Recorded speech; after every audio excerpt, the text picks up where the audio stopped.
王爷，你说凤小姐能拿出解药吗？本王相信她。属下也相信，不过时间不等人，村子里感染的人越来越多，凤小姐要是再拿不出解药，再过2、3日，整个宁乡村将成为人间炼狱。而且王爷，你还没告诉凤小姐你在找她，要不属下去给她说，那天晚上在楚王府后山被她所救的人其实是王爷，这样也了了王爷的一桩心愿。那晚江渠赶到后山时，看到王爷身上的伤都被处理过，王爷说是一个女人帮他包扎的，他根本不知道那个女人不仅帮他家王爷包扎了伤口，还将他亮亮降了。被他所救，谢晋的拳头都硬了，是他救了凤青鸾吧？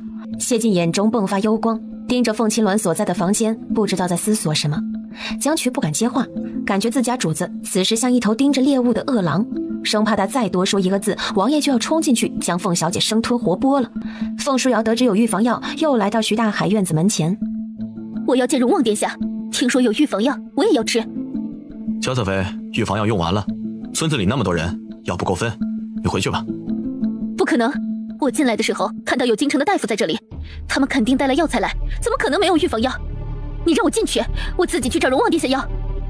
侍卫为难，转眼看到江渠推着谢晋过来了，恭敬行礼道：荣望殿下，焦侧妃来要解药。妾身参见荣望殿下。殿下，妾身是来取预防药的，不知还有没有？没有。荣望殿下，怎么会没药呢？京城送来的药材不是全都送到了这里吗？妾身听得大妈说他们都吃了药，我若不吃，岂不是随时都有感染的风险？还请荣王殿下看在楚王的面上，给臣妾一粒药吧，只需1粒就可以了。凤树侧妃，请你回去安心等候，下一批药材过来，制定出了预防药，这里会派人给你送去。下一批药材什么时候才来啊？江侍卫，药材能等，我等不及啊。你要死了吗？有什么等不及的？真等不及的时候再吃药，送走。江渠想笑，王爷这话是要等到凤书瑶感染后快去见阎王了才给药的意思。荣王殿下，请你给臣妾1粒药吧，臣妾不想在这里出事，让楚王殿下担心。荣王殿下，请殿下垂怜。舒瑶，你怎么到这儿来了？殿下，你来了，妾身好想你。舒瑶，朝阳为何把你送到了这里？你是来找本王的吗？凤书瑶眼睫轻颤。是啊，殿下，妾身听公主说你在这边，村子里出现了传染病，妾身在府里坐卧难安，所以让公主殿下带妾身过来了。谢燕甚是感动，抚摸着凤书瑶的小脸。是本王让你担心了，本王没事。你在向侍卫们要什么？妾身听说村里的百姓们都吃了预防感染的药，妾身也过来问问，可荣王殿下说药没有了。你别着急，本王进去问问。谢燕进了院子，凤青鸾做好了第一批试用药，从实验室里出来，他找到凤青鸾。凤青鸾，你妹妹也来了这里，她要预防药，你给本王1粒。凤青鸾要将药丸拿进去给徐大叔试用，没空搭理他。那药没有了，等下一批。就给本王1粒都不行吗？你莫不是对舒瑶以前的事怀恨在心，故意不给药给她的？你爱怎么想怎么想，我这里没药，滚开！谢燕被怼，脸色难看。楚王殿下，着实没有预防的药了，你别怪凤小姐，凤小姐已连着2天没有休息了，你还是带淑侧妃去隔壁等着吧，她继续在这里晃，感染的风险更大。谢燕还想再说什么，看到江渠从荣王的房间出来，面目冷硬地看着他，他将话咽了下去，将凤书瑶带回了隔壁乔婶子的院子里安抚她。试用药有了效果，徐大叔服下药后吐了大半，虽然药吐了出来，但是发烧得到缓解。凤青鸾一喜，说明他的药方有用，又一头扎进了实验室进行试药。殿下，舒瑶会死吗？舒瑶不想离开你。你不会有事的，你身子还没大好都来探望本王，这才来1天就被感染了，你不该来的。我知道殿下疼我，可是姐姐不愿意给药，是舒瑶对不起姐姐，她才会这么狠心。请王爷答应舒瑶，要是舒瑶因为疫病去了，王爷千万不要责怪姐姐。舒瑶不想因为自己惹得你和姐姐争吵。作为医者，就算你不是她的堂妹，救死扶伤也是她应尽的本责。你再坚持一下，本王这就去找她拿药。他放下凤书瑶，去了徐大海家。然而这次他没见到凤青鸾，江渠似乎在等他一样。他踏进院子，就被江渠叫去了谢晋的房间。凤书瑶在房间里等谢燕取药来，见他许久没回来，喊了2声乔大婶，外面也没人应他。殿下，你回来了吗？殿下，还是没有人答应他。正当他一眨不眨盯着门时，一阵风吹来，门被慢慢推开，发出嘎吱嘎吱的声音。就见那门后缓缓走出一个人影。当透过微弱的月光看到那人影的脸时，凤书瑶吓得惊恐瞪大了眼睛，呆愣在了床上。那人影不是别人，正是前不久在他眼前被戳穿喉咙惨死的凤纯。别过来，不是我杀的你，你别过来。为什么不救我？你杀了我，我来找你索命。不是我杀的，不是，冤有头债有主，你去找太子殿下，是他杀的你。无冤无仇，他为什么要杀我？若不是因为你，我也不会死得这么惨。谁叫你偷听到了我们的谈话？太子说不能让你活着，你该死，该死。凤纯一愣，这么不惊吓，走过去探了探凤书瑶的鼻息，发现她是被吓晕了过去，走出房间将门关上。小姐，你听到了，他说是太子杀了凤纯。难怪凤纯会死在假山边，他应该是迷路不小心撞见了凤书瑶与太子的谈话，太子为了不败露他与凤书瑶的关系，将他杀人灭口了。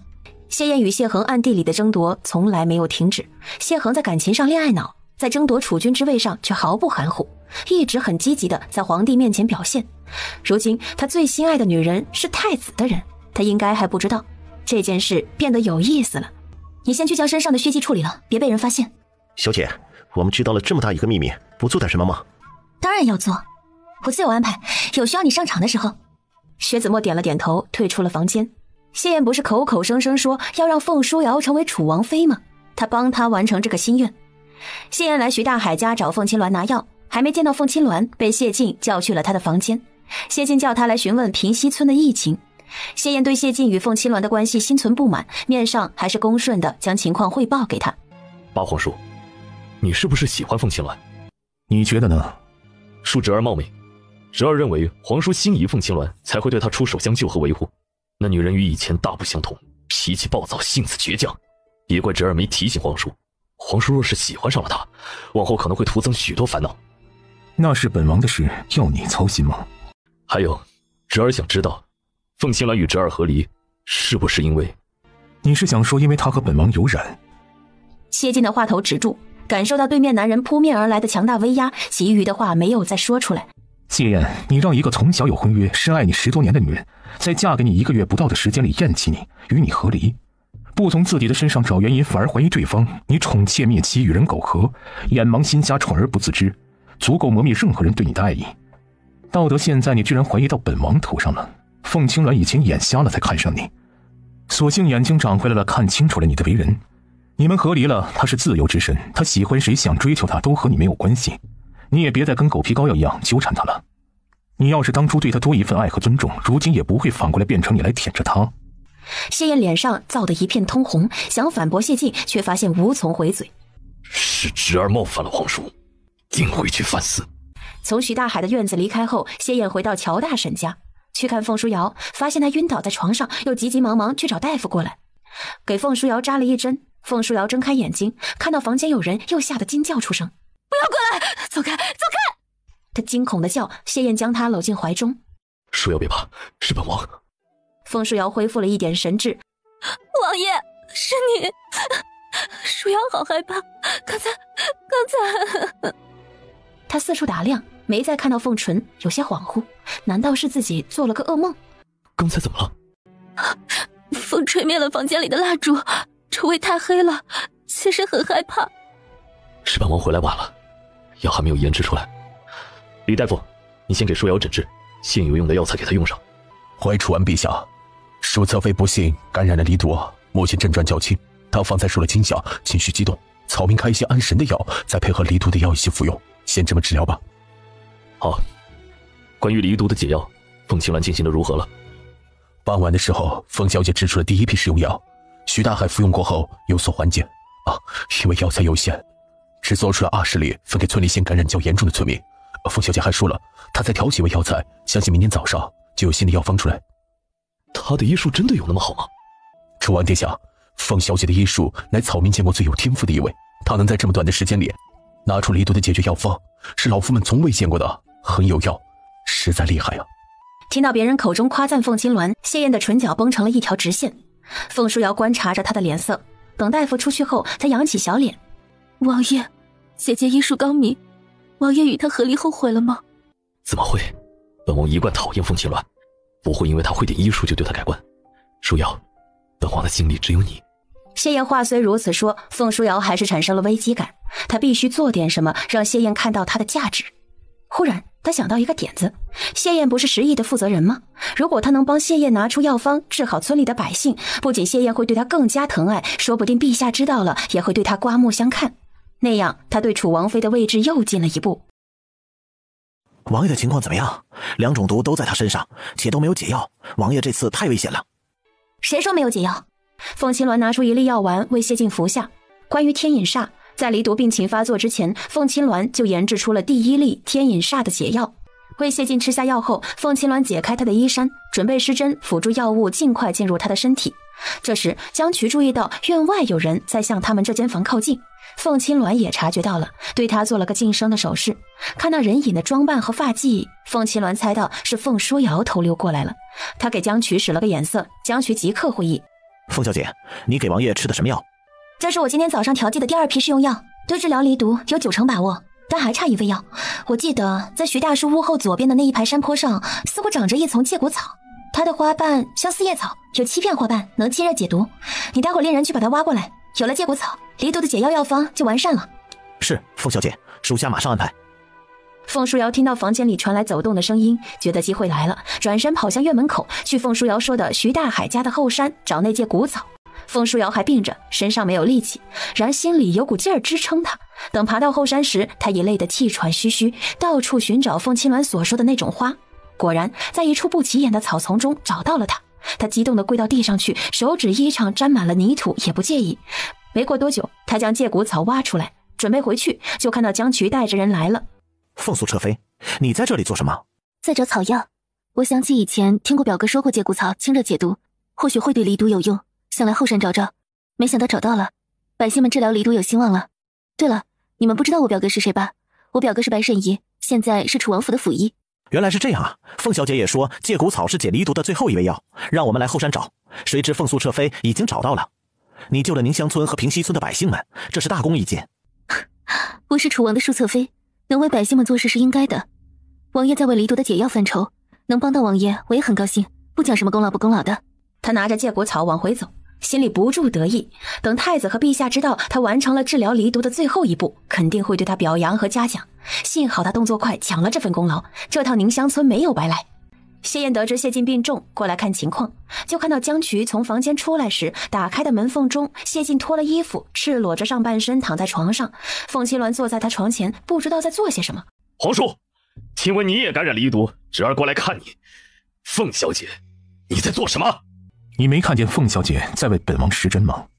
其他人同样感染了离毒，没见凤小姐又脱了他们的衣裳施针，莫不是皇叔的情况严重些？还是说凤小姐对皇叔格外重视？当然是本王的情况严重，否则凤小姐也不会这么上心。得到你想要的回答了吗？得到了就出去吧，别在这里碍眼。谢燕气愤不已，正要夺门而出，凤书瑶和江渠从院子里走了进来。凤小姐，介骨草找到了，是凤宿彻妃找到的，她也知道这味药材对解离毒有用，提前挖了出来，离毒的药方完善了。神王殿下，介骨草妾身找到了，请入药吧。书瑶，你怎么知道介骨草的？还亲自去挖，手和衣服都弄脏了。多亏了妾身的表哥，他不是大夫吗？以前妾身听他说起过介骨草，妾身也认得，知道他的药性，想着看能不能派上用场。妾身也想为百姓们尽绵薄之力，只是弄脏了衣服和手，在疫情大事面前最无关紧要了，王爷不用担心妾身。凤青鸾嘴角轻勾，拿出一张药方递给江渠。这是解离毒的药方，去交给李大夫，让他们按照上面抓药，将最后找到的介骨草加到其中。书瑶，你真厉害，最后1味药草竟然是你找到的。你还病着，快回去休息，等药熬好了本王给你送去。凤书瑶也笑得格外甜美，抬手扶了一下额，似要晕倒。谢燕也没管屋里还有人，将她打横抱出了房间。两人走后，江渠也将药方交出去后回来了。凤小姐，你为何要将介骨草透露给凤书瑶，让她来立这个功？这不是在帮她拉好感吗？凤青鸾指尖轻捻着银针，缓缓推入穴道。谢晋脸色顿时煞白，一股难以言说的剧痛袭遍全身，疼得他青筋突起，嘴角流出一丝血线。王爷，不错，毒血逼出来了些，看来1号解药有些作用，还有改进的机会。再给我点时间，或许就能制出天隐煞的解药。天隐煞的解药？凤小姐，你真的能拿出来？我说的试试，不一定。给谢晋施了针，压制住了天隐煞后，凤青鸾又去帮其他2位大夫熬制离毒的解药，让宁乡村的百姓们来徐大海的院子里领取汤药。2天后，宁乡村百姓们的离毒病症彻底好转，疫情控制下来了。地仙姑，你说3年前赤鹫侯被夺走，江湖上发现了几起怪异的事，能否细说一下，分别有哪些？你打听他们做什么？我这有件事查出来，也是3年前与赤鹫侯的毒液有关引发的惨剧，正在查背后凶手，想了解下。这样啊，那我说几件我听闻过，其他的你要想了解更多，可以自己去查。没问题。3年前，在黔南义县发生了一起村民们集体中毒的案件，整口村的人因为发怒发狂互相残杀，全村人死亡。第2起是泰川庄子上的人一夜之间全被灭口，百花谷派人去调查过，他们也是中了赤鹫侯体内的毒素提炼出来的毒药。后来是七药帮。丽姑将这3年来发生的各处怪异事件影响较大的，或因为赤鹫侯，或不是因为赤鹫侯的，给凤青鸾说了几起。你说的其中5起能够确定是由赤鹫侯身上的毒引发的惨剧，他们是像平西村那样有人被赤鹫侯抓伤，然后在小范围内传播，而导致人员全军覆没的，是这样吗？不是，赤鹫侯的唾液和爪子含有剧毒，且是传染性的。师父从外面将赤鹫侯带回百花谷的时候，这一点重中之重讲过，让我们在研究的时候一定要小心谨慎，千万不要被他弄伤。像平西村和宁乡村被赤鹫侯直接抓伤咬伤而发生的疫情，这是第1起。因为直接被伤者一旦进入人群开始传播，连百花谷都没有解药，传染开来将造成成千上百的人大范围感染，必然将有更多的人注意，一旦牵扯到大量的百姓，朝廷也会重视，但我没有听说过。当然，或许在这段时间段内也有被赤鹫侯咬过而引发的疫病，由于治不了，所以将人全部清除剿灭，这也是有可能的。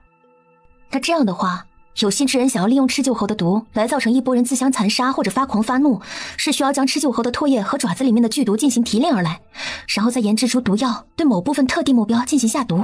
你讲说此毒需要经过提炼，背后之人一定会有一位用毒或者用药高手，此外还有炼毒的器具和场地。是的，在百花谷有一处单独的炼制丹药的地方，背后之人想利用赤鹫侯制作各种毒药，必然也是有这么一处安排设置的，而对方的技能也是你所说的那样，是个用医用毒的高手。既有炼丹的地方，又是毒药高手，最让人联想到的不就是百花谷吗？你的意思是说，是我百花谷违背祖宗先训，不悬壶济世救治病人，反而制作出毒药来危害百姓？他不是这个意思，子墨的意思应该是说一个与百花谷类似的存在。在江湖上，你们能联想到什么人或是门派吗？要说符合条件的，无象山的绝后空空、金水岛的万蛇王、南境的蛊毒人等可能相符。除了南境的蛊毒一派，其余的都是散人。按照我们之前推断出的，黑衣人背后有一个极强大的组织，这一点与之不符。这么说来，江湖上没几人能达到。还有一人，他不是江湖中人，是朝廷的人。迷途国师，他是炼丹高手，皇帝也给他安排了单独的雷鸣塔供他炼丹，能大规模调动黑衣人等武功高手，他也可以做到。江渠，你去统计一下丽姑说的近3年内朝廷内外和江湖中发生规模较大的团体灭杀事件有哪些，调查清楚原因及后果。能符合条件的蛊毒人和国师也查一下吧。是，殿下。关于你那位突然失踪的师叔，他当年也是参与赤鹫侯研究的一员。他失踪之后，你们有没有找过他去了哪里？也没有关于他的线索吗？师叔与师父一样，喜欢游历山川，寻天下奇药。以前他们还在世的时候经常出去，1年半载找不见人都是常事。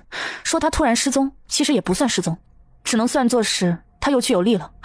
只不过3年都没有回来，我们也试图找过他，听说他出了百花谷之后往西陵一带去了，后来再也没有人知道他的行踪了。荣王见过迷途国师吗？你认为迷途国师与我师叔是同一人？凤青鸾没有说话。见过人，没见过真容。迷途是5年前来到大夏国，被人举荐得皇帝赏识，除非有重大的祭祀活动会现身，其他时间一直在雷鸣塔。他常年戴着面具，真容神秘。丽姑师叔是3年前消失的，国师5年前就入了雷鸣塔，这2位应该不是同一人。凤青鸾若有所思，看向丽姑。我没有冒犯的意思，想到了这里便将疑问说了出来。没关系，本来就是探讨，想到什么说什么。倒是你说的那起与赤鹫侯相关的事情，你在调查什么？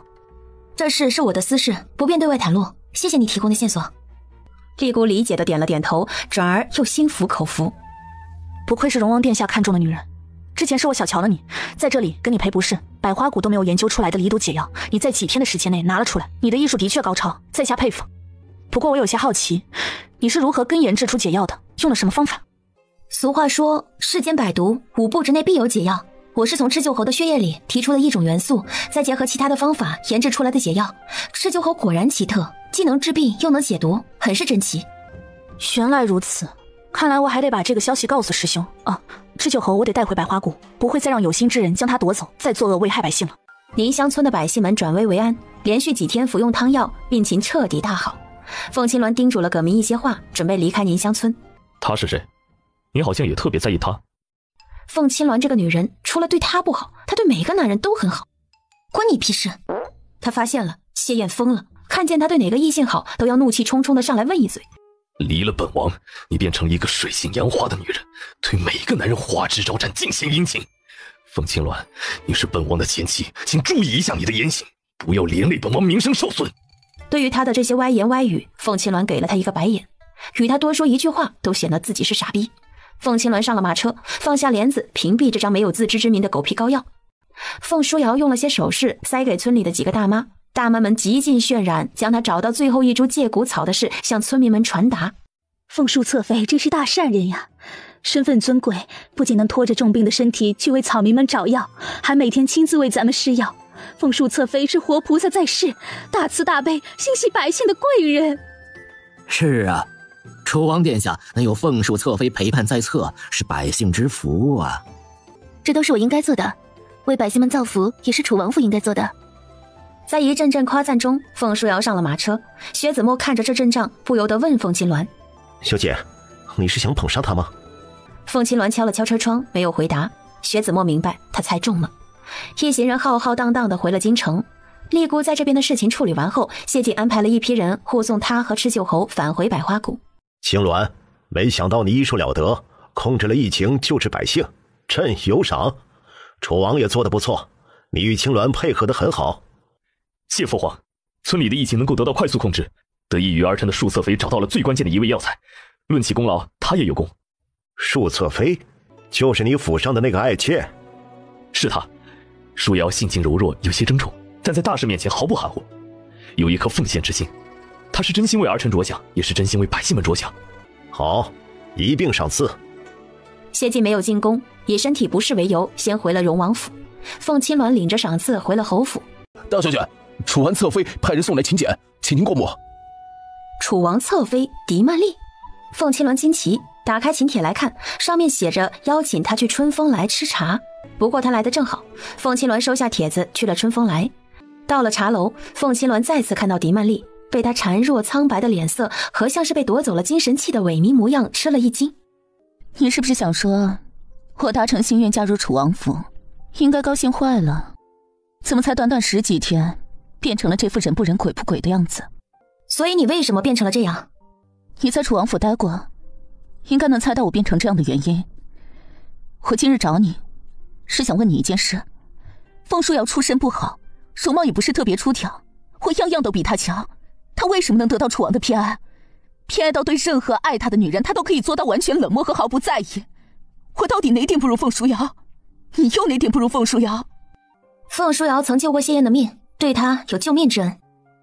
原来是这样，她的出身地位一点也没用，学了些笼络男人的狐媚手段，在救命恩人的双重加持下，难怪谢燕会对她格外宠爱。你若是想除掉她，在谢燕的偏宠下，没那么容易如你所愿。你什么意思？我有办法可以帮你，就是不知道狄侧妃愿不愿意与我合作。什么办法？你说出来，我或许可以考虑。谢燕深信她如今还活着，是凤书瑶救了她的命，她一心想让凤书瑶做楚王妃。倘若凤书瑶真成了楚王妃，你觉得这两人会如何？当然是如了两人的心愿，双宿双飞了。凤书瑶那个贱人，我与她势不两立，定不会让她成功。而且她出身卑微，以她的家世，想成为楚王妃，陛下不会同意，这是不可能的事。你低估了谢燕对这件事情的决心。凤书瑶在一日，她会想尽各种办法帮凤书瑶达成心愿。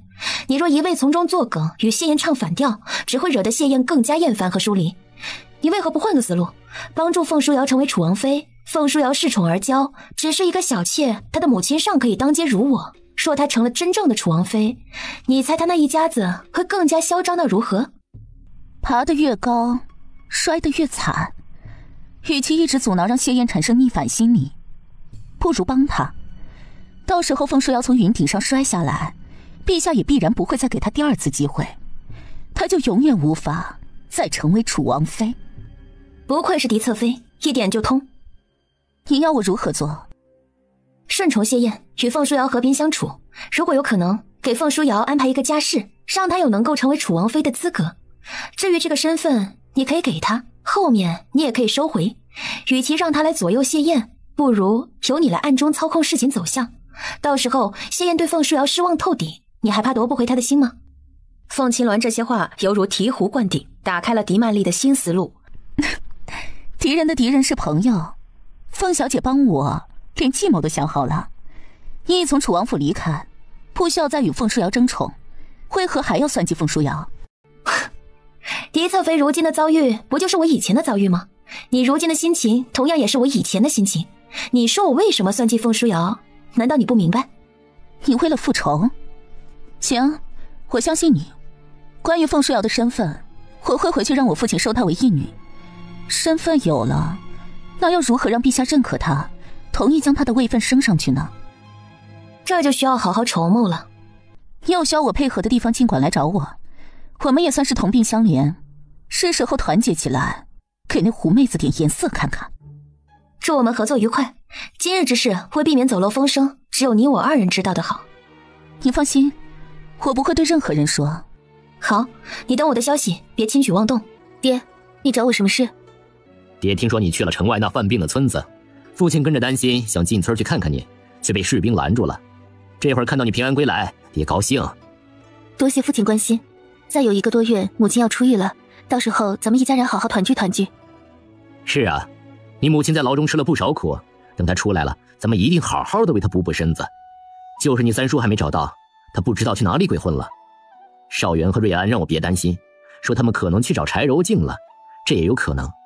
他们夫妻一贯恩爱，柴柔静被流放出去，他思念去陪她，这也不奇怪。只是走得不声不响，也太叫人担心了。爹，不说三叔了，你今日找我来是为何事？爹这次来呀，是想找你拿点钱，要的不多，5000两就够了。5000两？爹，你要这么多钱做什么？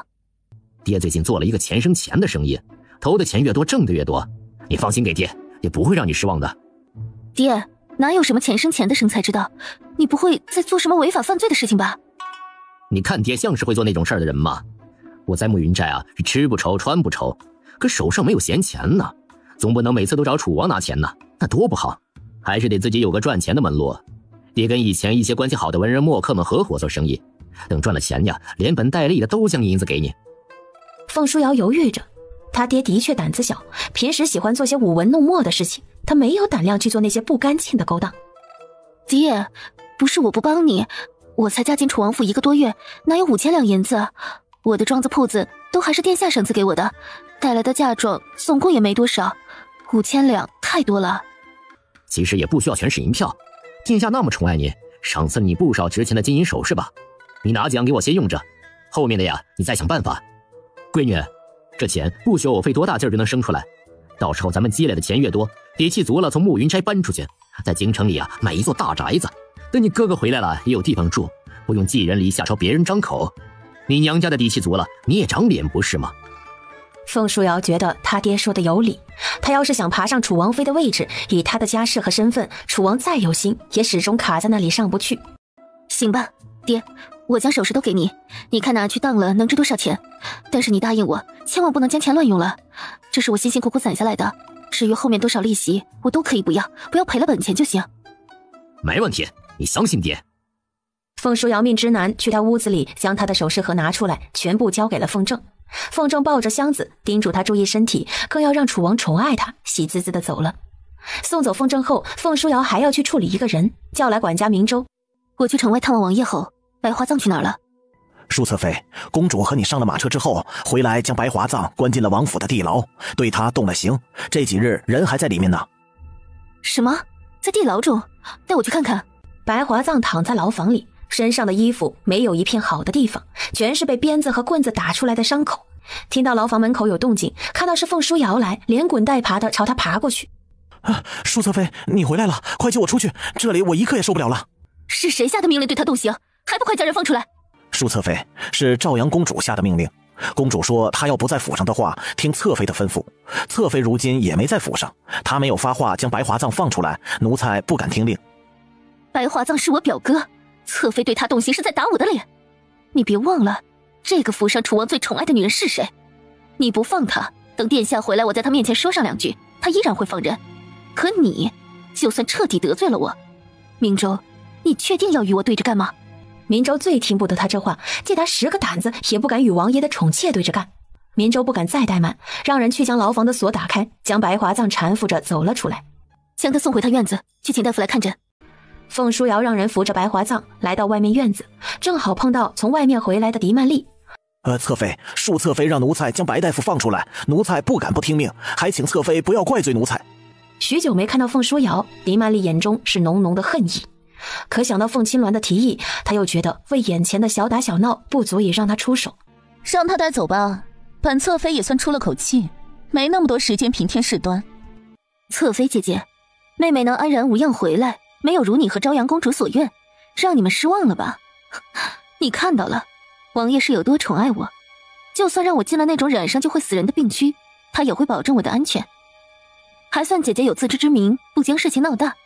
你谦让，妹妹自然也要领情与你和睦相处，往事就不跟你计较了。对于凤书瑶的话，狄曼丽没有表现出半分怒意。凤书瑶见他不反驳，又觉得没趣，带着白华葬走了。望着他离开的背影，狄曼丽嗤笑：凤书瑶，先让你得意一时，总有你跪在地上求我的时候。荣王府休养了这么些时日，谢晋的伤不需要坐轮椅了。金陵从外面进来：王爷，查到玉面买家了，是高阳王家的何晏郡主从玉真楼将玉面买走了。他说若你要将玉面拿回来，请你去蓝具阁一坐。什么时候？明日上午，他在蓝具阁等你。第2日，谢晋来到了蓝具阁。臣女参见龙王殿下。听说郡主得了本王正在找的玉面，本王想把它取回，你开个价。龙王殿下，你应该不认为臣女约你见面是想以高价让你赎回玉面的吧？臣女特意邀请是有别的条件。他将玉面拿出来放到桌面。这块玉面看起来像是从一块完整的玉面上切割下来的。臣女要是没看错的话，这是龙王殿下之前在云丽山庄所佩戴的那块玄铁面具中其中的一块玉面吧？你认识他？无意冒犯殿下，上次在云丽山庄宴会结束之后，臣女想去找殿下，可意外撞见殿下戴着面具离开了云丽山。臣女担心你出事，便追了上去。可是不知殿下是不是将臣女当成了刺客，远远的将臣女甩在身后。臣女那时深深记下殿下佩戴的那块面具，并且根据记忆将它画了下来。因而臣女在玉真楼看到这1/4的玉面时，便觉得眼熟，将其拿回去与画上对比，才看出来这是殿下的。所以你的条件是什么？王爷不要误会，臣女不是想与玉面威胁，而是臣女想邀请王爷到琼华台擂台上与臣女比试一场，以达成臣女一直以来的心愿。何晏郡主，你还说没有威胁殿下？你在琼华台比武招亲，我家王爷上去赢了你，岂不是要娶你？我可以对外宣称，这场比试不是招亲，仅仅纯粹的切磋。臣女仰慕像王爷这等武功高强的人，很想与之交手。既想招手，那随便找个地方就可以了，为何要将地点选在琼华台？郡主什么心思也太明显了。江侍卫，我没有那样的心思，我尚晚于做事坦坦荡荡，从来不会使那些下作手段达成目的，这是我的心愿。再说了，你不是龙王殿下，你不能代表殿下替他做决定。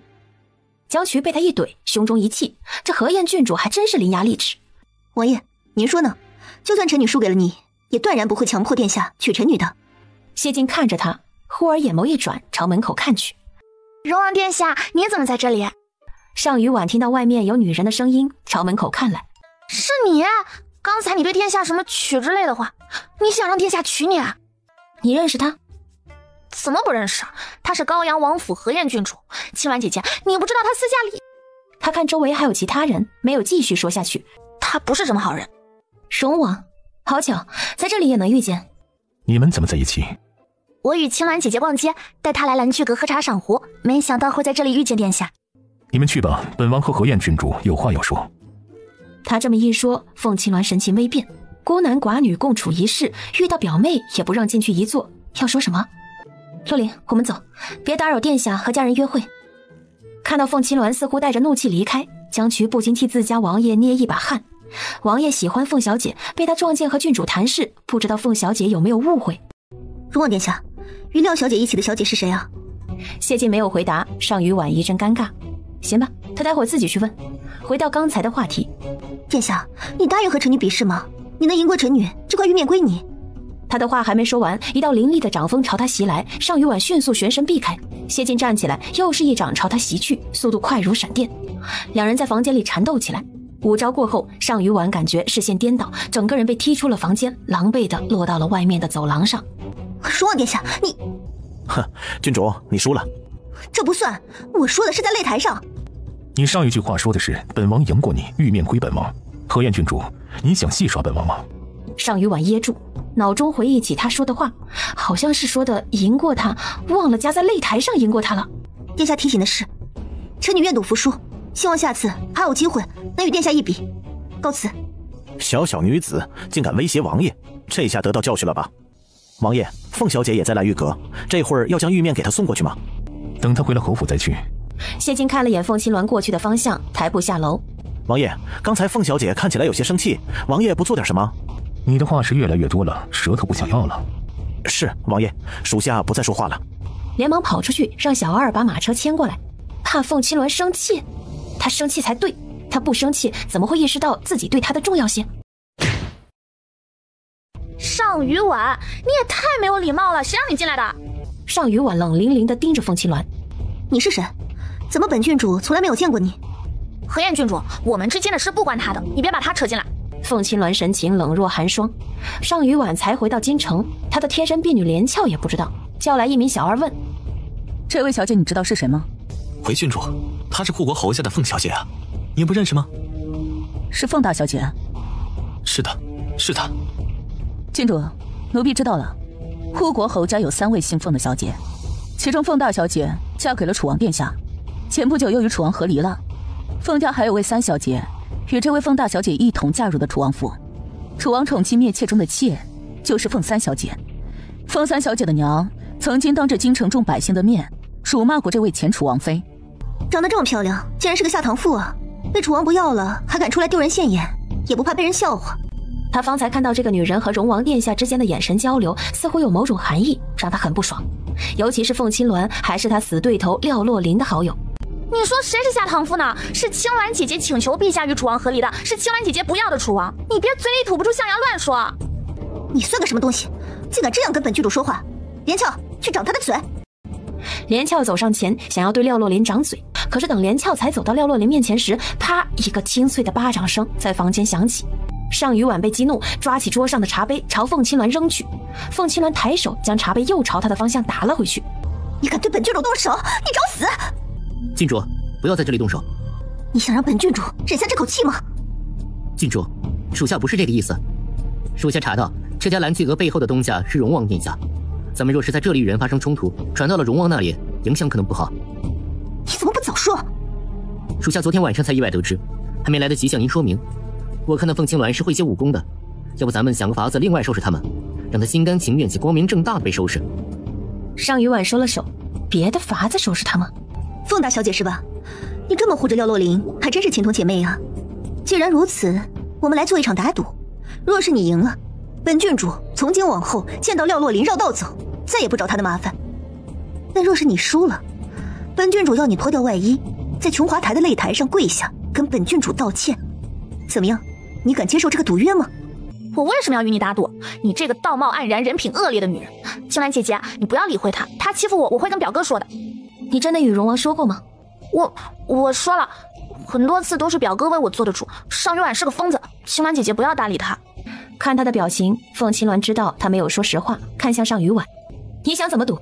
京城外有一座双峰山，最近出了一条食人巨蟒，我要同你比试，谁先进山去将食人巨蟒的蛇胆取出来，谁就算赢。你敢赌吗？食人巨蟒呀，听说那蛇可大了，身子足足有水桶那么粗，要吃人的。要取它的蛇胆也太危险了吧？那么粗的蛇胆可是一味宝药啊！而且听说双峰山的深处还有许多奇珍异草呢，就连世间难找的水曼陀也在那山里。由于山里太危险了，所以没人敢去。听到水曼陀，凤青鸾眼眸一亮，他要攻克天隐煞，水曼陀或许可以派上用场。行，我与你打赌，要是你输了，从今以后你不准再找洛琳麻烦，并且也在那擂台上脱下外衣，跪在地上与我道歉。赌注也太大了，脱掉衣服当众道歉，这可是2位小姐呀！要是真这么做了，以后谁还敢与他们谈婚论嫁？也太不雅了吧！明天上午我在城门口等你，在座的百姓若感兴趣，都可以去围观见证。具体情况明天到了双峰山脚下细说，每个人可以带1名随从进山。好。尚雨婉得意地瞟了凤青鸾一眼，带着人走了。青鸾姐姐，你为什么要答应他的赌约？尚雨婉人品恶劣，把你引进山后，说不定会找人埋伏，对你动手。我不想你为了我涉险。我不只是为了你，不是说那山里有许多草药吗？我正好缺，进山去碰碰运气。再说那巨蟒蛇胆，我也要拿到。他都这么说了，廖洛琳还是惴惴不安，皱巴巴着一张小脸。相信我，我不会说。看他很自信，廖洛琳心中稍微松了口气。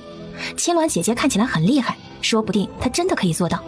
尚雨婉走后，两人也没再坐多久，各自分开回府。廖洛琳没有回荣国公府，去了荣王府，将凤青鸾明日与尚雨婉打赌的事告诉了谢晋。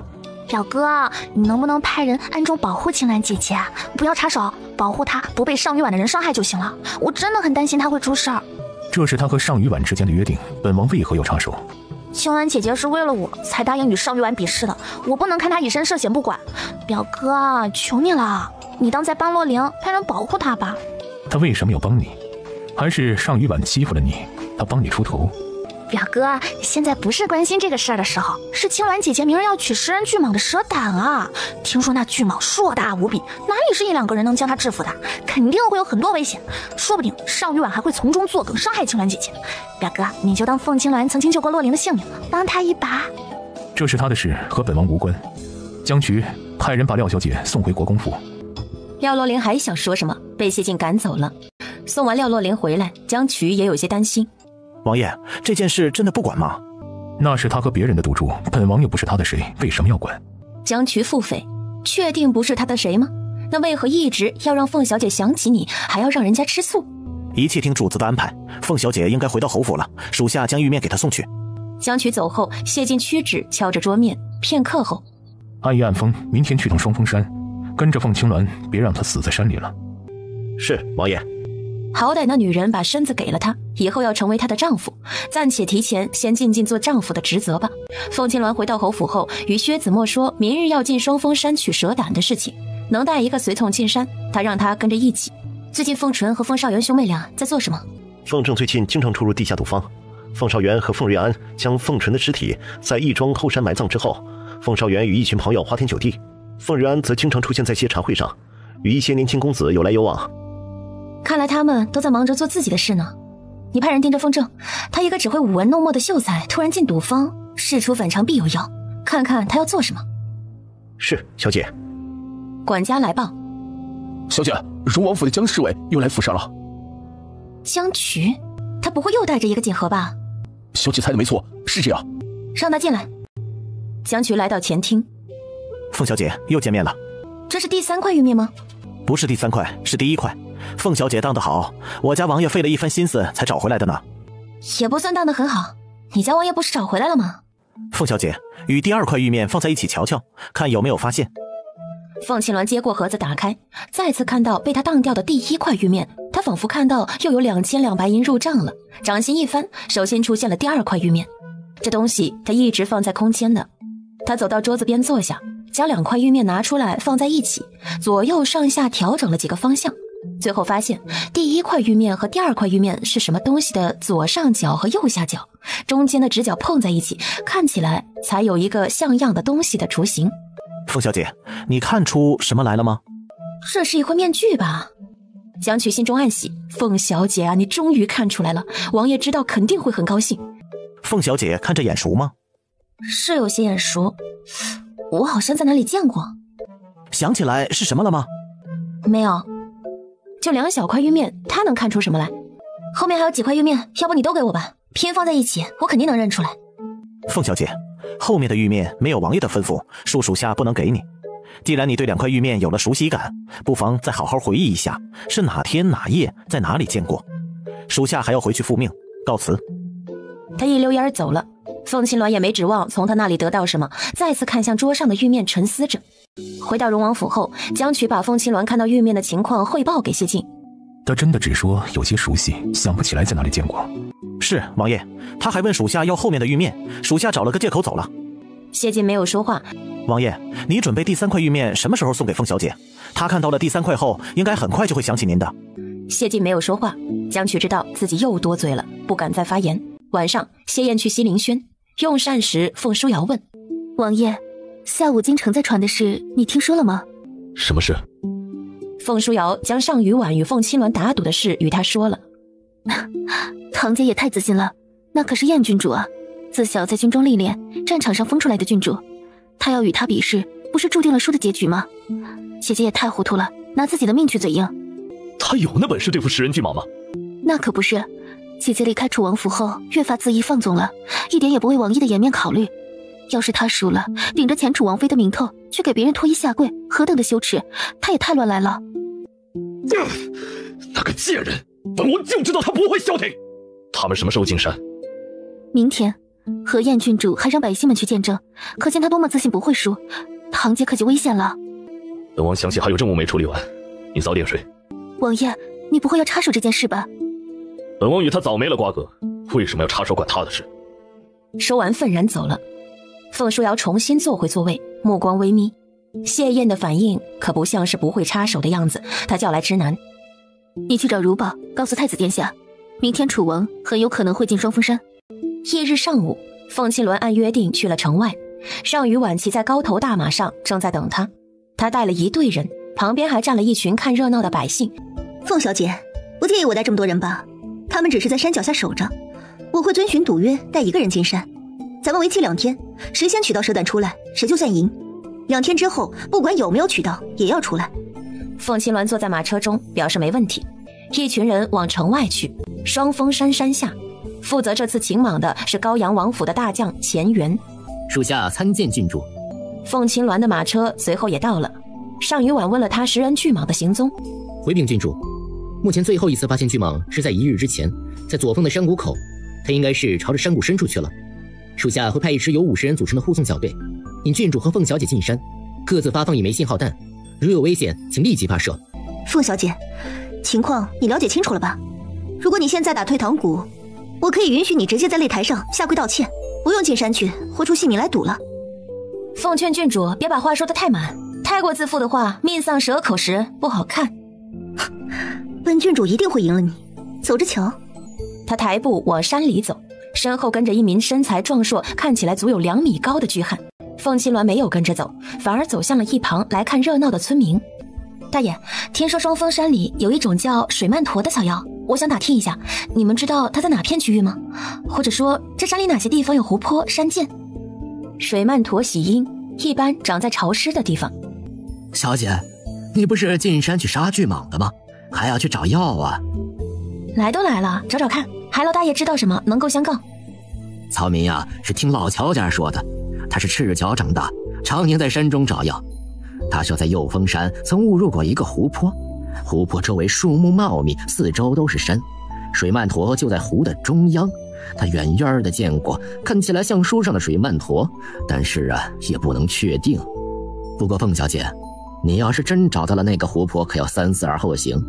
老乔家说那湖水可深不见底，里边好像有什么东西，他见过甩起来的一个尾巴，看起来可不像鱼。你要去湖中的话，可得小心呐。多谢大爷。了解了有关水曼陀的情况后，凤青鸾与薛子墨一起进了山。2人在山谷中转了一会儿，没什么发现。凤青鸾看向远处的崇山峻岭，山谷并不大，蟒蛇有可能进入更深的山里了。令他很奇怪的是，山谷中没有听到虫鸣鸟叫的声音，说明这里可能潜藏着十分危险的东西。子墨，小心周围。继续走了半个时辰后，凤青鸾感觉周围的气氛变了。小姐，有人跟着我们。凤青鸾停住脚步，侧耳听着草木的动静。忽然，四面八方窜出来数道黑影，薛子墨手中的剑出鞘，凤青鸾掌心也出现了狼牙棍，转身与黑影交起了手来。那些黑衣人的武功算不得多高强，胜在人数多，解决起来浪费了凤青鸾的时间。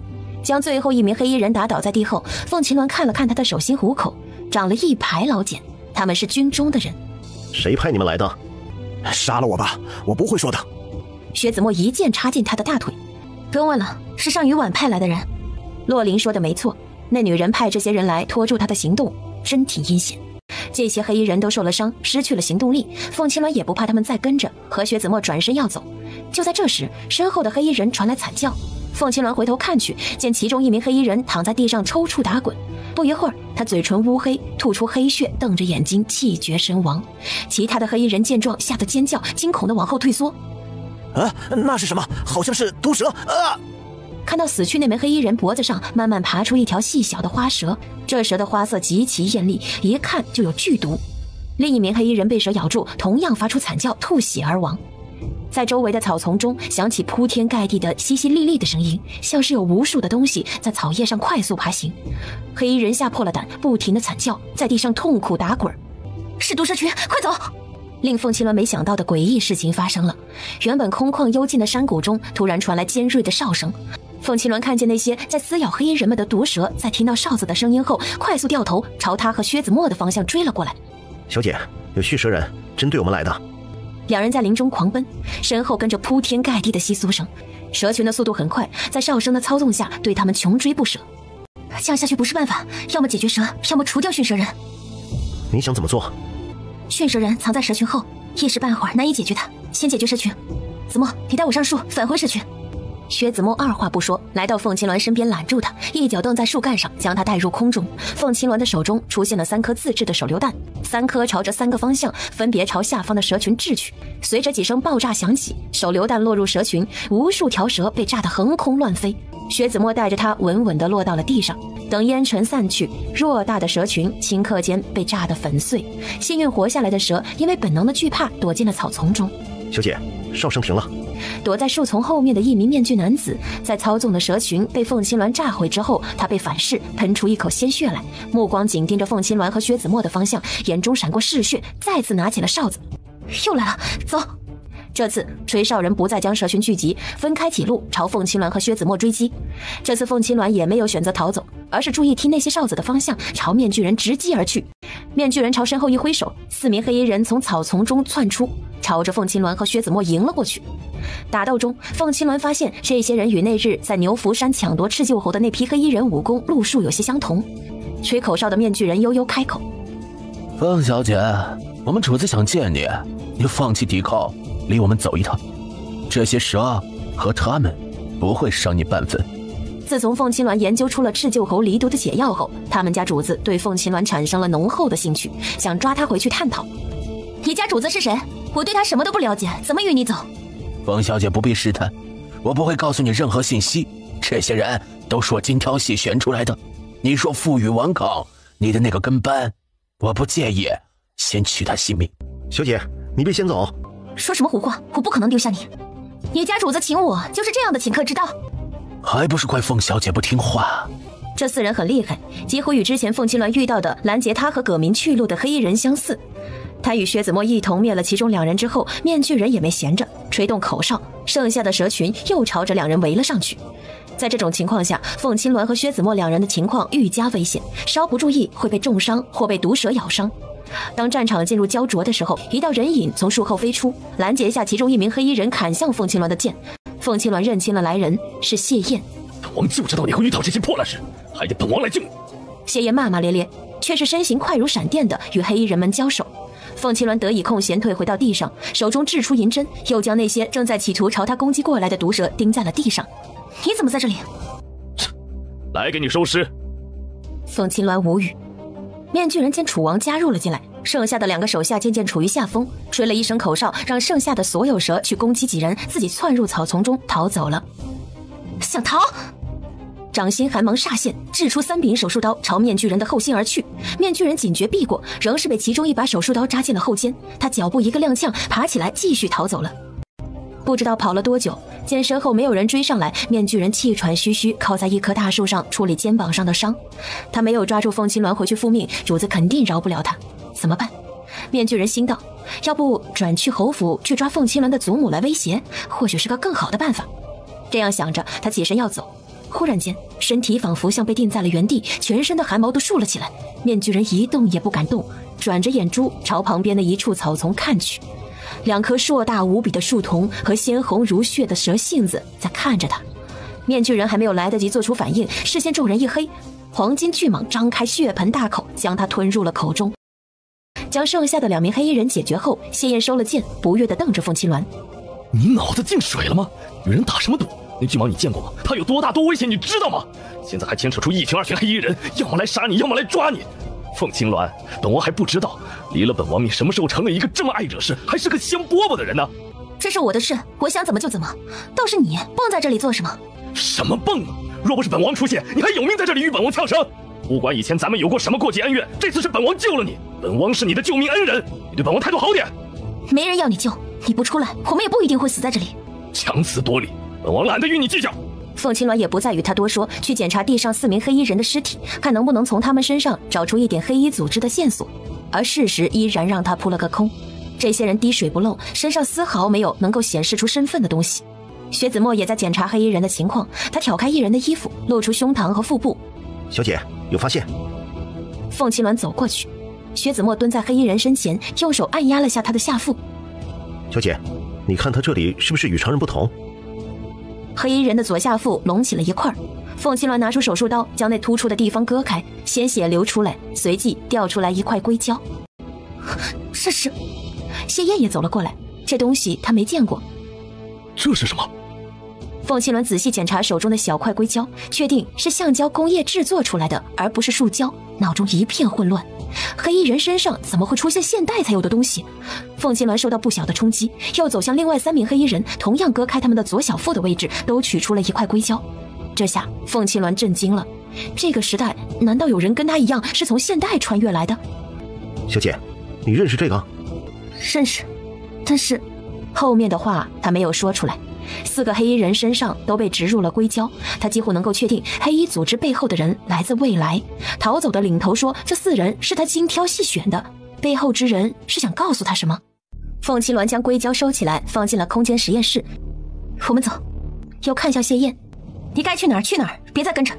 按照约定，他只能带1人，要是谢燕同行被上雨晚撞见，定会说他暗中带人。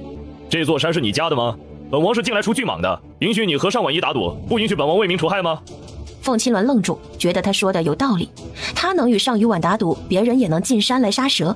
行，子墨，我们去另一边。他和薛子墨干脆利落地往另一个方向去了。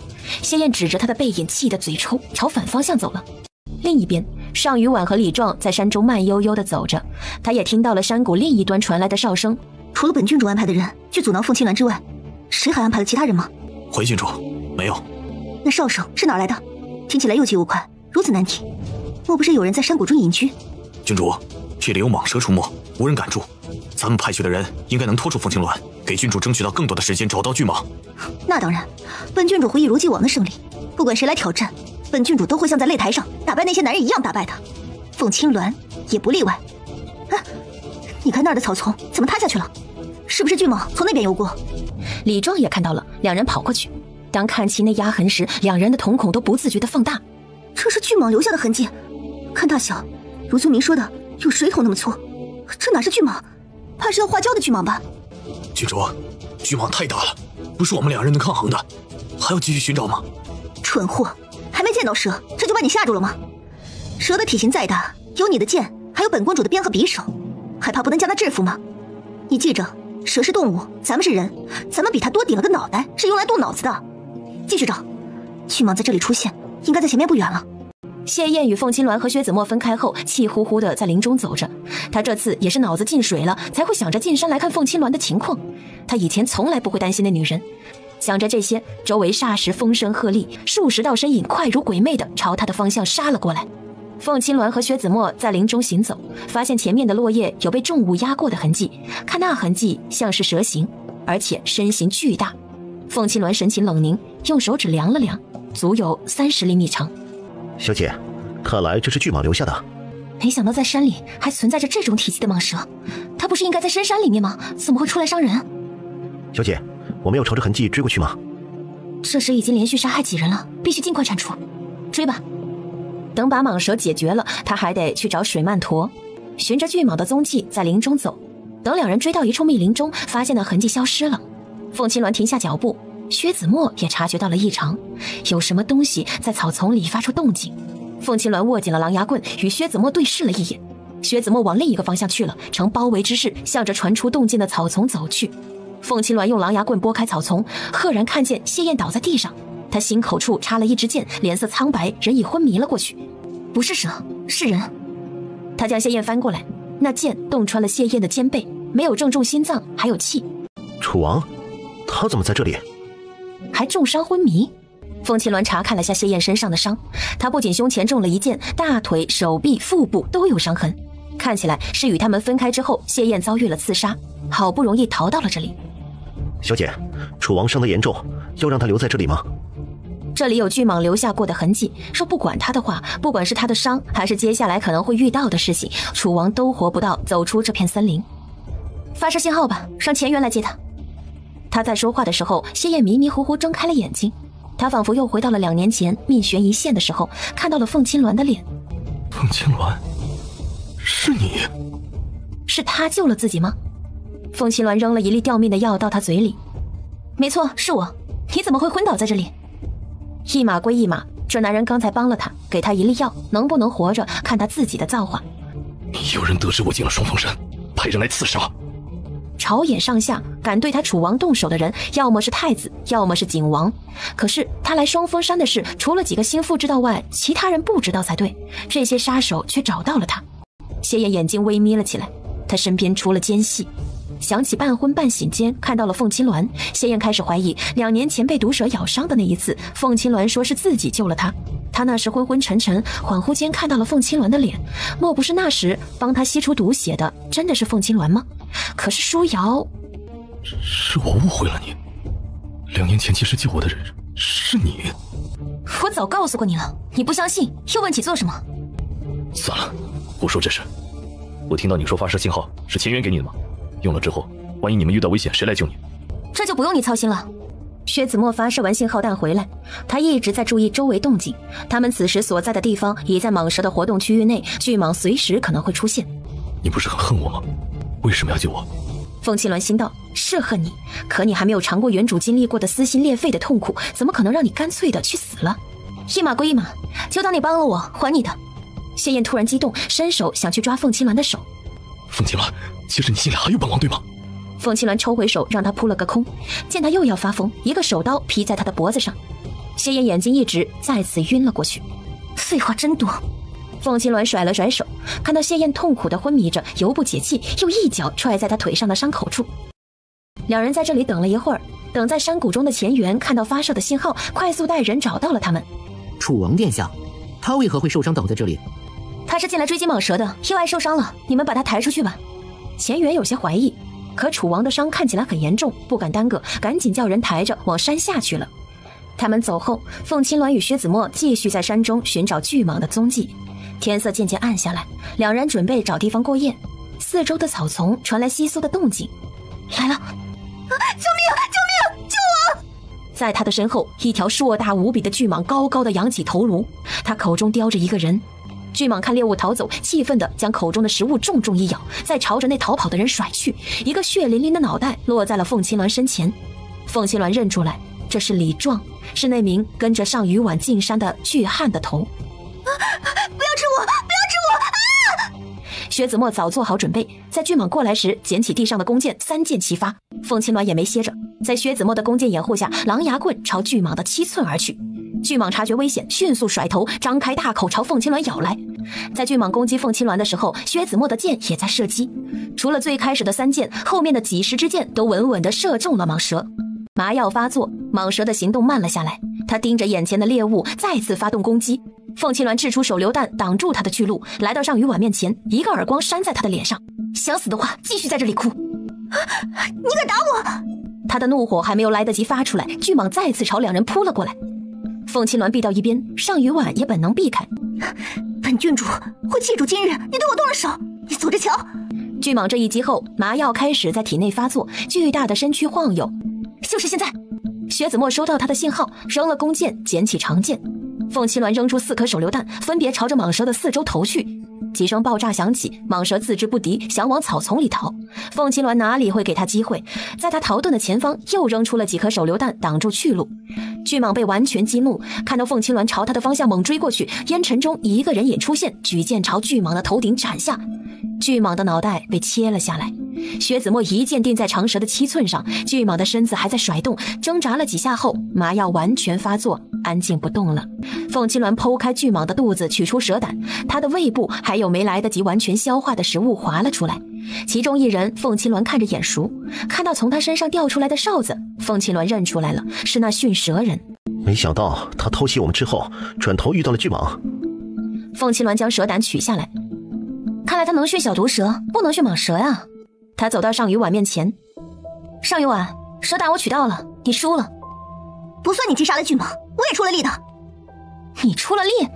不会是出力别吓尿吧？你想来仗？这里没有其他人，本郡主说出了力就是出了力，我不认输。好歹是郡主，输不起为何要与人打赌？高阳王府的人就是这般的厚颜无耻吗？你一个奴才，竟敢知会本郡主！按照赌约，谁取到蛇胆算谁赢。蛇胆在我手中，你也是输。尚雨婉，我等着你当众下跪给我道歉。凤青鸾回到篝火旁，靠在树干上准备睡觉。薛子墨也走过去找了一棵树坐下，见两人没打算要走，尚雨婉眼睛滴溜溜地转，发出信号让人来接他。钱元收到信号，带着士兵前来。等尚雨婉醒来时，旁边已没了凤青鸾和薛子墨的身影。2个时辰后，终于在一处地势较矮的地方看到了一汪深潭。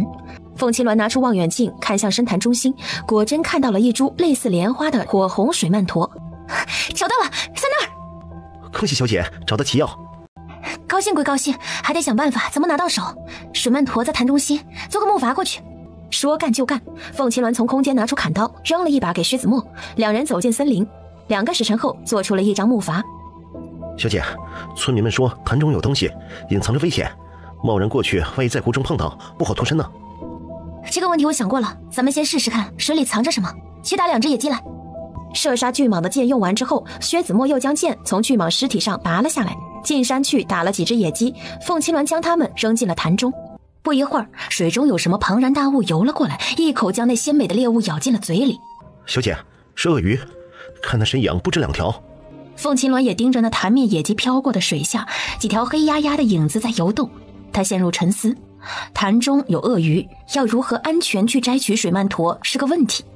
子墨，你轻功很好吧？小姐，属下轻功尚可，但4周距离潭中心的水曼陀较远，轻功过去可能有些困难。这没问题，我想到了一个办法。他从空间拿出登山绳，将其中一段交给薛子墨。你去那边找棵树，将它捆上。他自己去了潭的另一边，也找了棵树，将登山绳系上。一根绳子悬挂于潭面之上3米左右的距离。凤青鸾让薛子墨又去打了10来只野味，让他去到潭对面，将潭里的鳄鱼引到那边去。看着湖水底下的动静都朝着薛子墨去了，凤青鸾将木筏放到水面，划着朝潭中心去。薛子墨在对面紧紧地盯着凤青鸾这边的情况，将野鸡放入水中后，便快速来到绳子的一端，施展轻功飞到上面，同样朝潭中心去。凤青鸾顺利到了水曼陀的地方，一把将它割下。就在他拿到水曼陀而高兴时，没注意到木筏下面已经游回来了几道身影。拉我上去！薛子墨朝他伸出手。就在这千钧一发之际，一条鳄鱼朝着凤青鸾的腿猛然跃来。林中突然射出一支箭，扎进了鳄鱼的身上，另一支箭也在极短的时间内没入了鳄鱼的背部。2支箭为凤青鸾争取到了时间。薛子墨带着凤青鸾借着绳子在空中作为借力点，回到了岸边。2人朝箭来的方向看去，树林中走出来几个人。视线在接触到为首那人时，凤青鸾愣住了，他脸上戴着一张银色面具。四目相接的刹那，凤青鸾仿佛看到了那天晚上在楚王府后山遇见的那个男人。这面具有些相似，对方的身形身量也与那人相似。凤青鸾有些激动，将水曼陀放入空间，朝来人走过去。公子，水陀螺被那对男女带走了。他有些不满，他家公子辛辛苦苦打探到双峰珊瑚中有水曼陀，没想到晚来一步，被人捷足先登摘走了。凤青鸾已来到了男人的面前，他打量对方的面具和眼睛，那深邃幽沉的眸子似乎与记忆中那人重合。多谢公子出手相助，救了在下。鳄鱼出现的太突然了，而且速度很快，若不是此人射箭将其阻挠了一下，他的腿可交代在这里了。举手之劳，不足挂齿。其实他刚才射出那支箭时，看到有另一支箭先他而去，他朝箭来的树丛后看了一眼，看到一个人影闪现而过。看来其实这里并不只有这对男女，有人在暗中保护他们。听对方的声音是个年轻男子，凤青鸾心中更为悸动了，有40%把握眼前这人就是那晚的男人。还是要多谢公子救命之恩，来日有机会一定报答。小姐如果想报答，可否将水陀罗让出来？哦，公子也是来寻水曼陀的？在下的母亲罹患重病，大夫说需要水曼陀医治。程伯，不得对小姐无礼。水曼陀是这位小姐先拿到的，不可以夺人所爱。原来如此，这水曼陀我也需要。不知公子1个月前是否去过云鹿山？小姐问这做什么？实不相瞒，我看公子眼熟，想确定是不是之前在云鹿山见过公子。1个月前，在下是去过云鹿山。1个月前，他随父亲回到京城，陛下曾在云鹿山设宴为父亲接风洗尘，他自然是出现过在云鹿山的。凤青鸾心跳如雷，真的是他吗？在云鹿山的那天晚上，公子还记得发生了何事吗？小姐，这是我们主子私事，不方便向你透露。是我唐突了，公子救母的心情我能理解，但我来双峰山也是为这株水曼陀而来，它对我有重要作用，请公子体谅，我不能割爱。在下会些医术，若公子不介意，可以让我替你母亲看看。他这么说是想找个机会与男子见面，他想再确认一下，如果他真的就是那晚帮了自己的男子，他会对他负责的。当真？还没问小姐芳名。在下凤青鸾。凤青鸾？男子蹙眉，他没听过。张伯父在他耳边道：公子，她就是那楚王妃，护国侯家的嫡女千金，她与楚王和离的事情满京城皆知。前段时间宁乡村和平西村的11病症也是这位凤小姐治好的。他家主子对这些八卦之事不甚了解，经他一说，男子在看向凤青鸾的目光中多了一分探究和兴趣。凤小姐有心，在下恭敬不如从命。后日请凤小姐前往灵珠园，在下带着母亲前来请小姐一看。还不知道该如何称呼公子？在下玉礼。玉礼，温文儒雅，名如其人。好，就这么约定了，后日见。约定后，年轻男子带着他的人走了。望着他的背影，凤青鸾心绪不平。这里人多，又是第一次见面，不方便问他太多。等到后日见面，他将玉佩拿出来，向他确认是不是他的东西。这人给他的感觉既熟悉又陌生，凤青鸾不知道他是不是那人，隐隐期待着后日的见面。小姐，你认识他？暂时不好说，可能认识。水曼陀到手了，我们也下山吧。小姐，有件事属下要告诉你。怎么了？小姐，方才你背对着没看见，属下却看得清楚。其实，在那位年轻公子的箭射中鳄鱼之前，有一支箭比他先射中了鳄鱼。在这深潭附近，还有除了我们2拨人之外的第3批人。你是说还有人救了我？从进山到现在这么久，除了谢燕来过，谁会来帮他？既然人家帮我们，说明没有敌意，不是敌即是友，别去想了，走吧。两人离开深潭，来到双峰山脚下。尚雨婉带着侍卫们早走了，还留在这里等凤青鸾出来的是那些压住了凤青鸾能取到蛇胆的百姓。凤小姐，是你取到蛇胆吗？你赢了比赛。尚雨婉出来时没说什么吗？哎呦，那郡主脾气大得很，从山里出来的时候拉着一张臭脸，咱们问他也不说话，带着人就走了。我看和太极进山的传汉没出来，应该是在里面出了事。他那么不高兴，若是取到蛇胆，肯定会向咱们炫耀。算你聪明，蛇胆在我这里，尚雨婉输了。看吧看吧，是凤小姐赢了，快赔钱啊！5比1，我发财了，凤小姐，谢谢你啊！凤青鸾嘴角抽了抽，这些人竟然还下了注，他在里面玩命，这些人在外面赌钱。荣王府，安叶和安风将凤青鸾在林中遭遇到的一切事宜悉数禀告给谢晋。楚王是转性了吗？以前对凤小姐浑不在意，如今冒着性命危险，偷偷跟她进山暗中保护，还脱单遭到暗杀，他脑子进水了吧？王爷，依属下看，这楚王对凤小姐很不对劲，他莫不是想挽回凤小姐的芳心？挽回又有什么用？那女人要是会对谢燕回心转意，太阳打西边出来，她不会接受她的。王爷，在鳄鱼潭时，凤小姐险些被鳄鱼咬伤，属下虽及时救下，但出现了另一位戴着面具的年轻公子，也涉险帮凤小姐挡下了鳄鱼。那位公子警觉性很强，属下不敢靠得太近，但属下看见凤小姐向那公子表示感谢，两人说了许久的话。凤小姐似乎对那位年轻公子很是感兴趣，与他说话时大有不同。去查那个人的身份了吗？回王爷，没有，对方武功高强，身后跟着侍卫们也很敏捷，属下没有追踪，而且情急之下，属下射出的那一箭被那人察觉到了，对方先行下山，等属下护送凤小姐离开双峰山时，那群人也不见了踪影，属下便回来将情报汇报给王爷。去查他的身份，明日本王要知道。是，王爷。安夜和安风消失后，谢晋道：“让你去查赤鹫侯的案子进展如何？”赤鹫侯被盗走这3年内，有关他发生的奇怪事件，大大小小，目前已经查到了11件。王爷，这数量应该能看出一些规律了。要不要属下即刻去请凤小姐过来探讨一下？她应当很想第一时间知道这些案子之间有什么关联。谢晋看了江渠一眼，对他这个提议甚是满意。你都这么说了，派人去把他请来吧。是，王爷，属下这就去。王爷嘴真硬，心中恐怕巴不得马上见到凤小姐吧。凤青鸾洗完澡出来，想美美的睡个觉，正酝酿睡意，秦雪来禀报：小姐，荣王府的侍卫来了。省内有事明天再来，我要补觉。小姐，江侍卫说是有关赤鹫侯的事。凤青鸾的瞌睡顷刻间无影无踪，一个鲤鱼打挺从床上坐起来。难道他们查到新案件了？他立即起床穿衣。秦雪，备车，随我去荣王府。小姐，荣王府的马车已经在府外等候了。你们查到赤鹫侯的案子了吗？总共有多少起？喝茶，江渠会跟你说。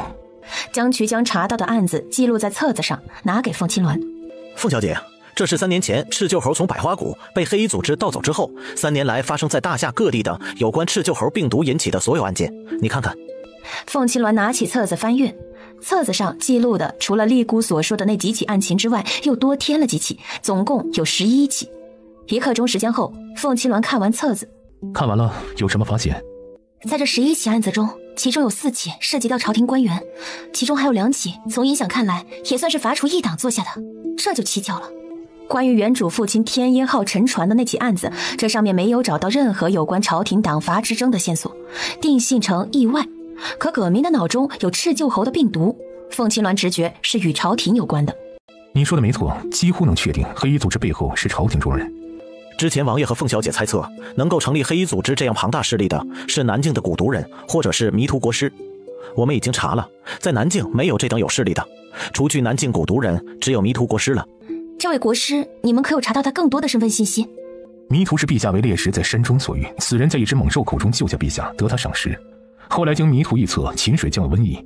秦水是大夏的粮仓，全国大部分的粮食都种植在那边，若发生瘟疫，必然会影响大夏的整体粮产。迷途的提前预见，在瘟疫冒头时被制止，这件事陛下对他极大赏识。后来又出现过2件事，皆是被这位国师轻松的化解。自此陛下对他完全信任。由于迷途国师精通炼丹，陛下暗中追求长生不老，特意的封他为国师，修建了雷鸣塔。至于他从哪里来，他从未说过，也从未有人知道。他很可疑。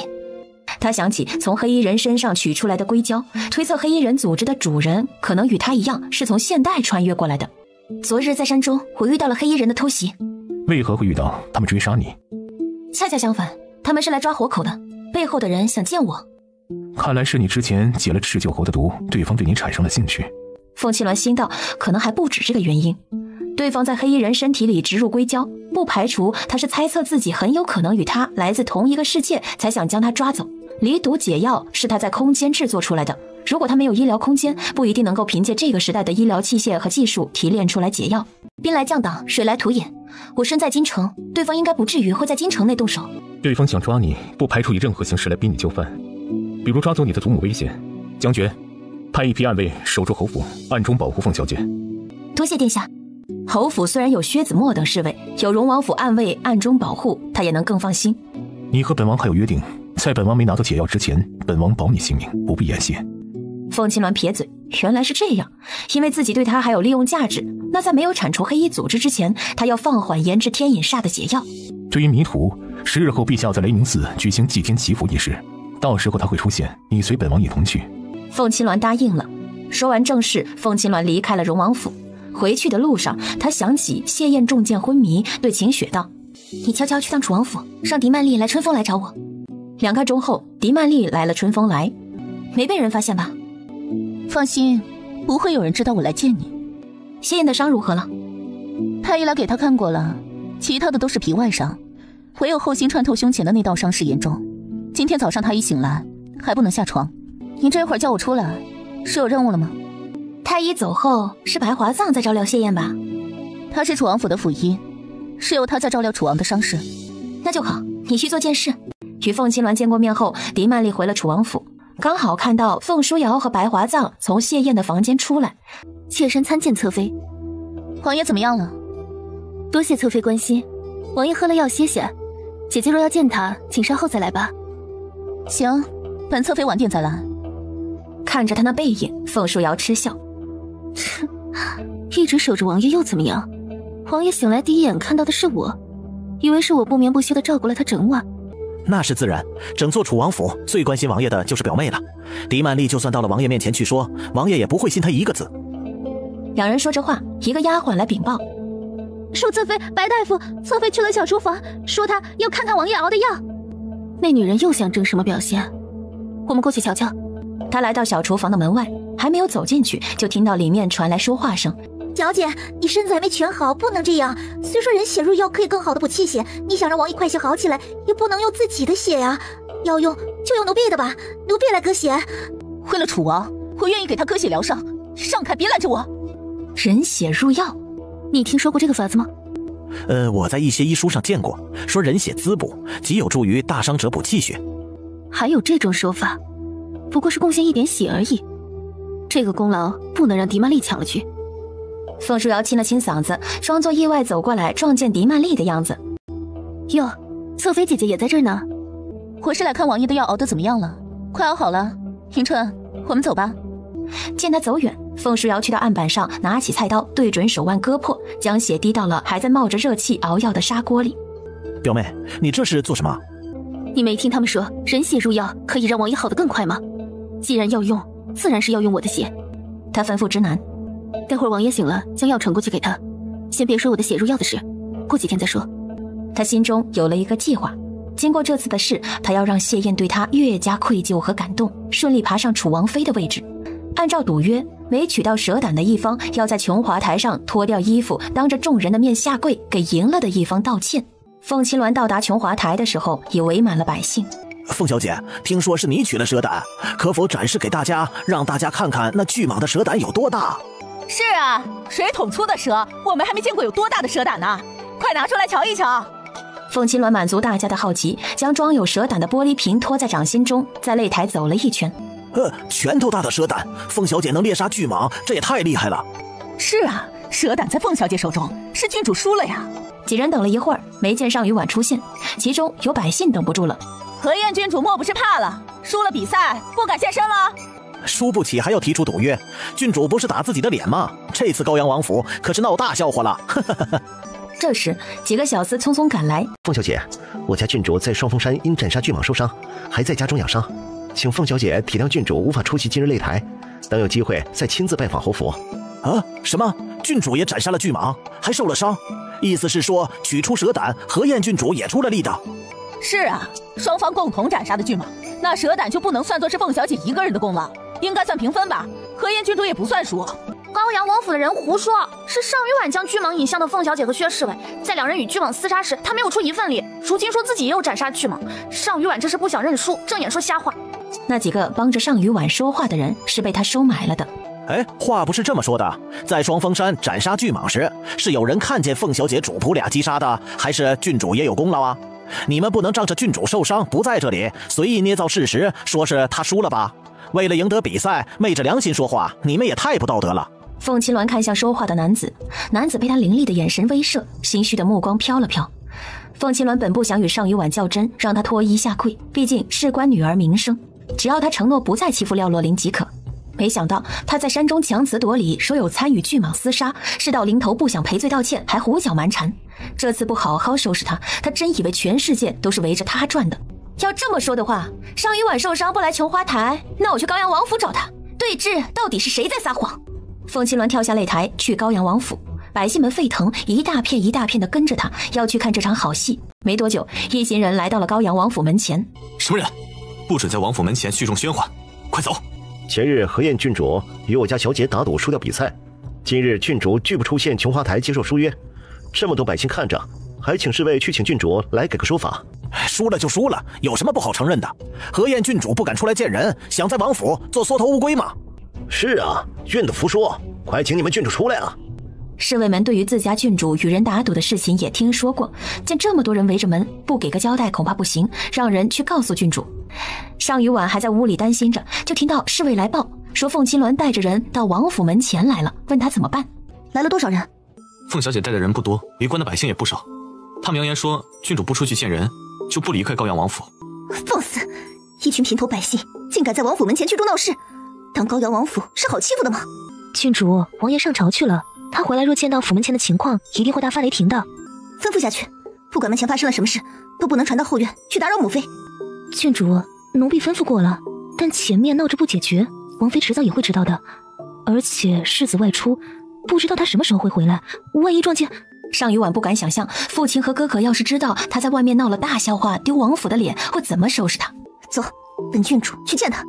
凤青鸾在外面等着，尚雨婉终于迟迟出现在了王府门前。凤青鸾，本郡主来了。那条巨蟒本郡主也有参与击杀，本郡主不算数。你说你也参与过斩杀蟒蛇，那我可否问你几个问题？什么问题？你说。第一，巨蟒的额头有犄角吗？犄角？尚雨婉懵了，他那时都快吓死了，没有看清巨蟒有没有犄角。有。那巨蟒太巨大了，应该快要化焦了，应该可能会有犄角。错，没有。第二个问题，巨蟒是怎么死的？这个尚雨婉能肯定，不假思索道：被砍头而死。又错了，他是被薛子墨斩断7寸而亡。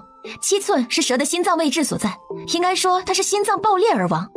凤青鸾面向周围的百姓，巨蟒被斩杀后，头颅被前元将军运回了京城，因此何晏郡主才会以为他是断头而死。他连巨蟒是如何死的都不清楚，说自己也参与了斩杀巨蟒，这话可信吗？对于我问的2个问题，说是有人不信，去大理寺问，前元复命杀蛇，取回的蛇头送去了大理寺。百姓们又开始议论了，发出阵阵嘲笑。郡主啊，可以承认认输了吧？你不胡搅蛮缠说参与了杀蛇，显得我在说谎，我也不会来找你。尚雨婉，你输了，下跪道歉吧。哼，以为堂堂郡主有多厉害呢？原来是吹牛厉害。恐怕杀蛇的时候，他人在哪里都不知道呢。大放厥词，害我们输了那么多钱。何晏郡主，你赔钱，赔钱！本郡主不认输，更不会下跪，要让本郡主给你道歉。凤青鸾，你配吗？他话出口，百姓们的嘲笑声更大了。世子到！所有人朝身后看去，一个身姿挺拔、俊美儒雅的年轻男子从马车上下来。他走过来，看了一眼尚雨婉，目光严厉。尚雨婉心虚地低了头，不敢与他对视。发生什么事了？哥哥，刚才……世子殿下，郡主与凤小姐打赌，谁能拿到巨蟒的蛇胆谁赢，输了的一方要在琼花台下跪给赢的一方赔礼道歉，并且还要脱掉外衣。凤小姐赢了比赛，郡主以伤为由不出现，还派人来说打杀巨蟒她也出了力，被凤小姐当面戳穿，她其实什么也没做，是不想承认赌约耍赖。世子回来的正好，这件事你说如何处理？这位是凤小姐？是。尚修染眉心微蹙，嗓音低沉问尚雨婉：是他们所说这样吗？尚雨婉张了张口，不知道该说什么。是这样的，尚世子，有人去大理寺问过了，凤小姐质问何晏郡主的2个问题，郡主都答错了，说明她没有参与过斩杀蟒蛇，郡主在撒谎。哥哥，他我了半天，说不出一个字，见今日的赌约是躲不过去了，一咬牙开始脱自己的衣服。住手！他看向凤青鸾，眸光平静。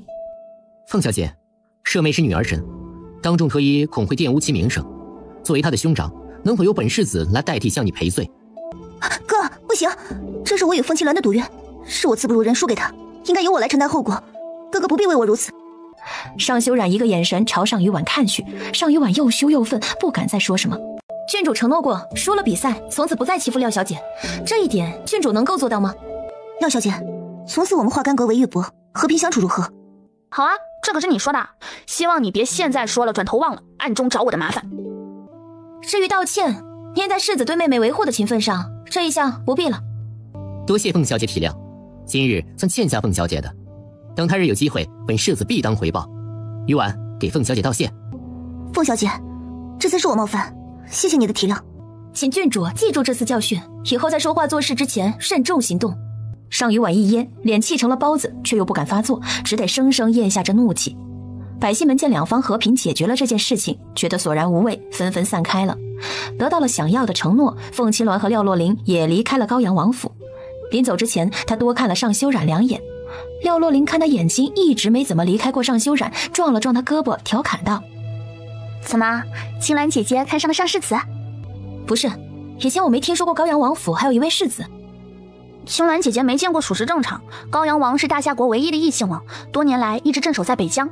这位高阳王是出了名的钟情专一，只有高阳王妃一个女人，王妃为他生了1儿1女，便是尚修染和尚雨婉。他们一家最近1个月才回到京城。举家回京，是有什么大事吗？当然是事关人命的大事。高阳王回京的原因是王妃在边疆生了重病，不宜再在那边继续生活，高阳王才带着他们回来的。但他们到京城后也不怎么露面，据说一直在外面四处奔波，为高阳王妃寻找奇珍异药。凤青鸾了然地点了点头，原来是这样。想起昨日在山中遇到的戴着银色面具的年轻男子，他找水曼陀也是为了给母亲治病。那戴银色面具的男人与今日的上世子身形声音很相似，难怪他有一种熟悉的感觉。第二天按照约定去了灵竹园与玉岭见面。请问是凤小姐吗？正是。奴婢名叫陶庄，是灵竹园的管理者。我家主子说了，凤小姐先到的话，驻春小院用茶，主子和夫人稍后便到。凤青鸾跟着陶庄在宅中走着，陶庄将凤青鸾带进了一处小院。凤小姐请坐，秋香，将果茶点心端上来。凤青鸾找了个位置坐下，心中想着尚修染是不是玉岭，玉岭是不是那晚在山中的人。他喝着茶等着，殊不知今日不止他来了灵竹园，还有另外2人也跟着到了这边。王爷，咱们这样真的好吗？要是凤小姐知道你派给她的暗卫将她的行踪报给了您，她一定会生气的呀。你不说没人会知道。江渠撇嘴，王爷说的是，暗卫是王爷的人，他们不说，凤小姐应该也不知道她正在被人看着。只是祈祷王爷待会儿说是看到凤小姐见面的对象之后，万一是个男的，别自己吃飞醋暴露了。